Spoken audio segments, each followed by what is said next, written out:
Alors, une fois de plus, donc salut les amis et bienvenue dans cette prochaine vidéo consacrée à la simulation des réseaux avec le logiciel Cisco Packet Tracer. Alors, dans les vidéos précédentes, nous avons pris la peine d'expliquer des concepts de base. En l'occurrence, dans la première partie, nous avons fait une introduction générale concernant donc quoi, la présentation des logiciels de simulation, parmi lesquels nous avons cité le logiciel GNS3 et le logiciel Cisco Packet Tracer. Dans la deuxième vidéo, nous avons donc pris la peine de choisir le logiciel Cisco Packet Tracer comme le logiciel que nous serons en train d'utiliser dans cette formation. Dans les les vidéos qui suivaient, nous avons parlé, vous voyez le programme ici, de la simulation réseau entre deux machines simples, à savoir, on a deux machines, on configure les adresses IP de telle en sorte que les adresses IP appartiennent au même réseau. Et qu'est-ce qu'on fait par la suite? Et on essaye de les mettre en réseau en utilisant un simple câble et on fait un test de connexion. Prochaine vidéo, nous avons appris à manipuler des équipements, des concentrateurs et commutateurs ou encore des switches ou des hubs pour pouvoir donc mettre en réseau plusieurs machines. Notons bien que tout ce que nous avons fait jusqu'à présent était uniquement la mise ou bien effectuer la communication entre plusieurs ordinateurs appartenant au même réseau.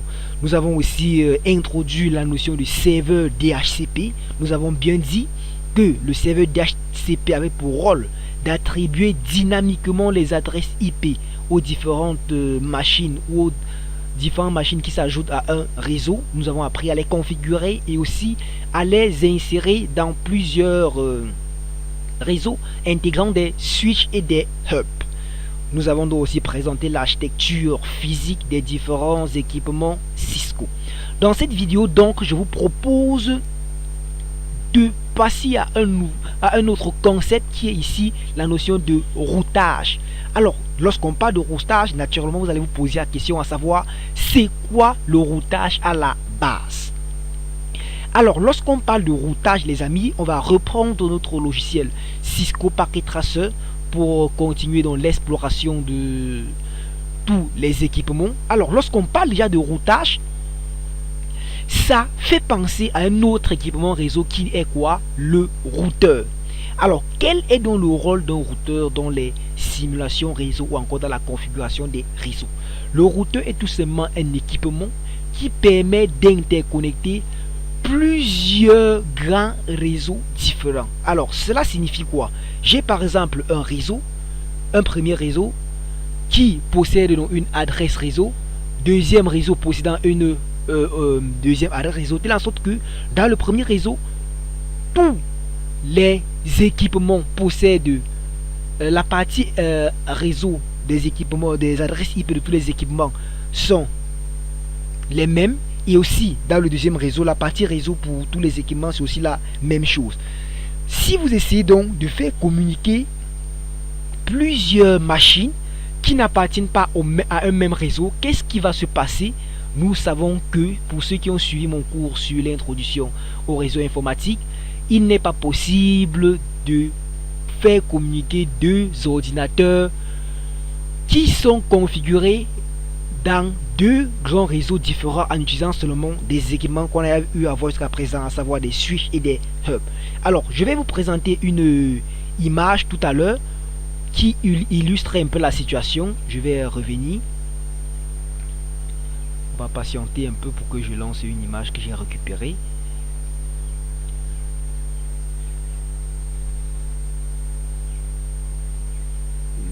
L'image en question, j'ai stocké ça. Alors, voilà l'image. Je l'ai appelé au routeur. Alors, analysons attentivement l'image que je viens de balancer. Ça, c'est tout simplement un petit réseau que j'ai pris la peine de monter avec Cisco Packet Tracer.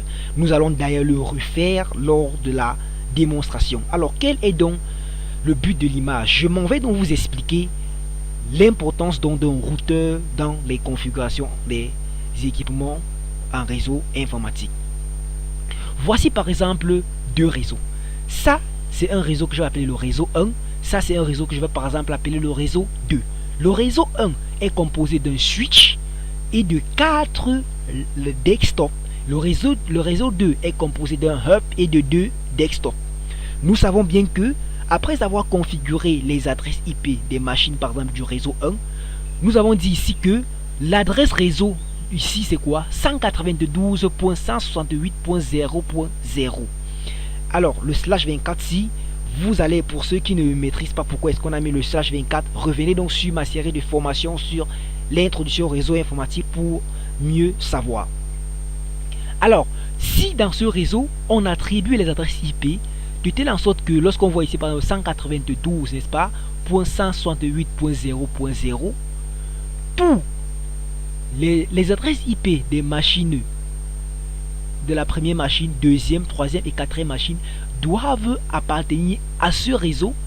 Pareil pour le deuxième réseau, les adresses IP de la première machine-ci et la deuxième machine doivent aussi appartenir à ce réseau. Donc, après avoir configuré, il est possible donc de faire un ping vers la machine-ci, par exemple, vers la deuxième machine et ainsi de suite, uniquement dans ce réseau. Le ping va bien passer, ou on peut encore faire la simulation comme on a eu à faire précédemment. Deuxièmement, on peut encore penser à envoyer un message de la machine-ci vers la machine-ci dans le deuxième réseau, en effectuant aussi un ping pour effectuer un texte de connexion. Ça va aussi naturellement passer. Mais si à jamais un utilisateur tente d'envoyer un message de la machine qui appartient à ce réseau vers la machine-ci qui n'appartient pas au même réseau, le message ne va pas arriver, autrement dit le ping ne va pas passer. Pourquoi? Parce que les équipements s'ils n'appartiennent pas au même réseau. Pour donc pallier à ce problème, il faut introduire un deuxième équipement qu'on a dit ici qui permettait d'interconnecter plusieurs réseaux différents. Voici un réseau, le deuxième réseau. Pour permettre la communication entre le réseau 1 et le réseau 2 que voici, il faut insérer un deuxième équipement ici au milieu qu'on appelle le routeur. C'est donc la raison pour laquelle nous introduisons dans cette nouvelle partie sur l'introduction et la configuration des routeurs dans Cisco Packet Tracer. Alors, revenons encore à la base pour expliquer ce qu'on a eu à faire depuis le début. Ça, c'est par exemple 192.168.0.0. Je vous pose la question. Ça, c'est une adresse IP de quelle classe? Vous pouvez mettre pause pour répondre, on va revenir. Deuxième, on a dit ici 172.16.0.0. Ceci aussi, c'est une adresse IP appartenant à quelle classe? Revenons donc. On a dit à la base que pour les adresses IP qui ont le premier octet, lorsqu'on parle de octet, ça veut dire le premier le nombre après le point, allant de 0 à 127, il s'agit d'une adresse de classe A. On se pose la question, est-ce que le 192 ici est dans l'intervalle 0 à 127? Non, cela signifie donc que ceci n'est pas une adresse IP de classe A. Deuxième intervalle, on a dit ceci, pour les adresses IP de classe B, si une adresse IP est comprise entre 128 et 191, alors qu'est-ce qui va donc se passer? Donc pour les adresses IP qui sont dans l'intervalle 128 et 191, comme je disais, l'adresse IP appartient à quelle classe? À la classe B. Par exemple, pour ceci, nous sommes ici déjà à 192. Ça veut donc dire que le 192 n'est plus dans l'intervalle 128 à 191. Donc ceci n'est pas une adresse IP de classe B. Revenons donc à l'adresse IP qui est ici. Ceci, par exemple, c'est quoi? Le premier octet est 172. Est-ce que le 172 est dans l'intervalle 128 et 191? Oui, ceci est donc une adresse IP de classe B. Ceci donc est plutôt une adresse IP de classe C parce que le premier octet commence de 192 à 223. Ça, c'est pour les adresses IP de classe C. Maintenant, pour le masque, on vient de démontrer que ça, c'est une adresse IP de classe C et ceci, c'est une adresse IP de classe B. Maintenant, pour le masque donc du réseau, pour les adresses IP de classe A, c'est... Vous pouvez donc revenir sur ma série de formation ou bien au début de la vidéo pour déterminer le masque. Ou aussi pour les adresses IP de classe B, vous pouvez faire pareil pour les adresses IP de classe A, c'est 255.0.0.0.0.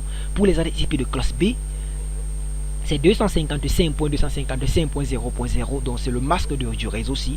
Et pour les adresses IP de classe C, c'est 255.255.255.0. Alors, je pense donc avoir pris la peine de motiver chacun d'entre vous pour vous permettre donc d'introduire la nouvelle notion ici, qui n'est rien d'autre que l'introduction et la configuration des routeurs dans un réseau.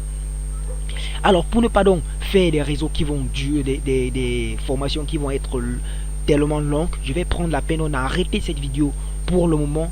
Je vous donne rendez-vous à la vidéo suivante où nous allons prendre un exemple concret, placer donc des équipements, placer donc des machines dans un réseau, attribuer les adresses IP et pour visualiser comment est-ce que le message ne passe pas lorsque les adresses IP appartiennent à deux grands réseaux différents. Donc, je vous exhorte comme d'habitude de vous abonner à la chaîne pour ne jamais rater les vidéos que je poste concernant cette série de formations. Alors, je rappelle que les vidéos peuvent aller de la première même jusqu'à la 50e vidéo.